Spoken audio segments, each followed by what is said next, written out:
But there's always a shadow to every light. See, whenever God says, I'm doing a new thing, what he's letting you know is that he is no longer doing what he was doing. It's hard enough for us to let go of things that God has no role in, no part of. It's hard enough to let go of things that we create, things that we hold on to. But God is saying, I did something in you, I did something with you, I did something for you, and I'm no longer doing that. I think one of the most challenging moments in our lives will be when God speaks into our lives and he says, everything you did was wonderful, it was all great, it was all good, we're on a journey together, but that's not where we're going. So when you hear this phrase, see, I am doing a new thing, it should be both exhilarating and terrifying at the same time. Because when God is doing a new thing, it means that God's about to shake everything up in your life. And everything's going to begin to destabilize. You're going to wonder if anything's going to remain. I didn't understand when I entered into this journey what it was going to cost me. I really didn't understand the whole dynamic of the Christian faith growing up incredibly irreligious. I'd never gone to church, so I had no idea what church was like or what was expected. And I remember when we came here to Los Angeles and this little church in East LA wanted me to become their pastor, and their pastor had been there 25 years, came and said, we think you should become the pastor. And I remember going to Kim, and I said, honey, they think I should become the pastor. What do you think? And Kim looked at me dead in the eyes the way anyone who knows Kim knows how she does. And she said, you should never be a pastor. And I asked her, but what do you really think, honey? And she was very clear. Whatever a pastor should be, that's not what I was. And she was absolutely right. I was completely misfit for this particular role. You see, I don't know why, but God seems to design us all with peculiar uniquenesses. And a part of the way that God designed me was to skew to the new, with almost no reflection or interest in the old. And I didn't realize that Christianity and the church had such a high value for the old. It seems that religions are built around tradition. Religions are built around memories. Religions are built around mementos and memorials. I don't think it's incidental that in small churches all around the land that there are cemeteries right next to them. I just don't think there's a clear line between the cemetery and the church. And one of the great challenges as we entered into this journey, and I want to bring you into it because some of you have only come into this journey recently.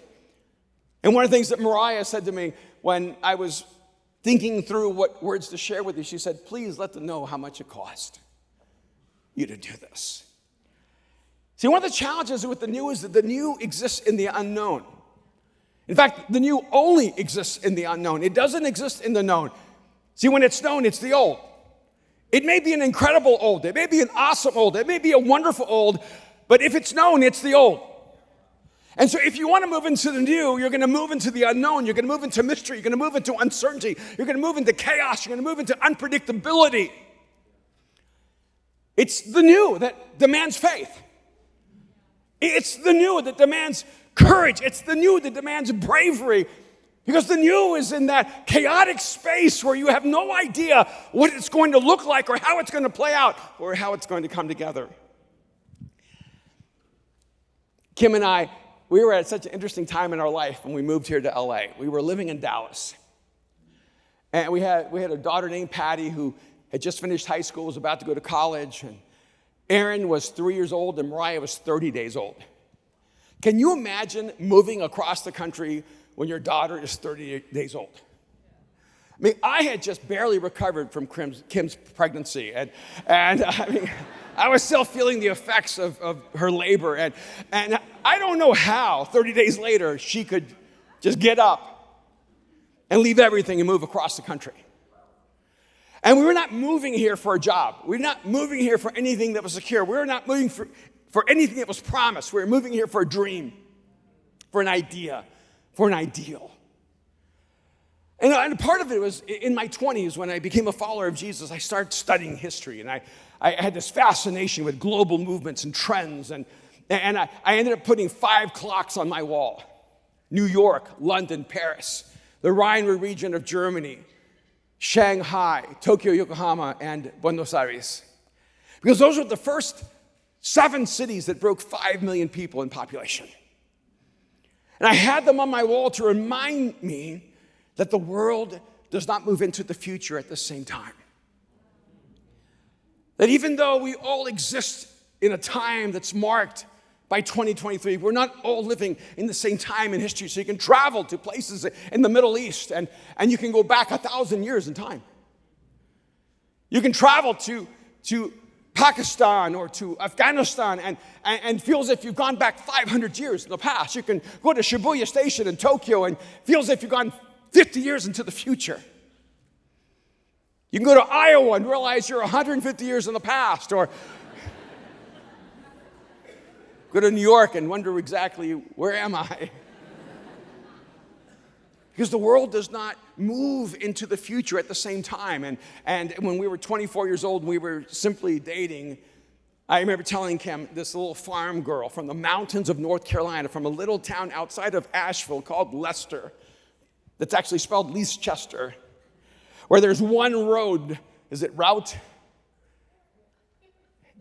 No, there's a route, like Route 3 or Route 7. There's like one road that goes through Newfound, and she grew up on a farm where water actually comes out of the ground, and they grow tobacco. And this little farm girl, I'm saying, we're going to move to Los Angeles if we get married. And the reason I wanted to move to LA is not because I love smog. It's not because I love traffic. It's not because I think LA is the most elegantly designed city in the world. You have to love LA to love LA. Because I came to this conclusion that Los Angeles was the capital of the future. That if you wanted to be on the crest of the wave, if you wanted to be where the future was being created and shaped, you had to go to Los Angeles because it was the epicenter of human creativity. It's the epicenter of storytelling. It's the epicenter where we tell each other who we are and who we're becoming. And I wanted to be here because this was the place you could plant your flag, and if you leave a mark, you change the course of human history.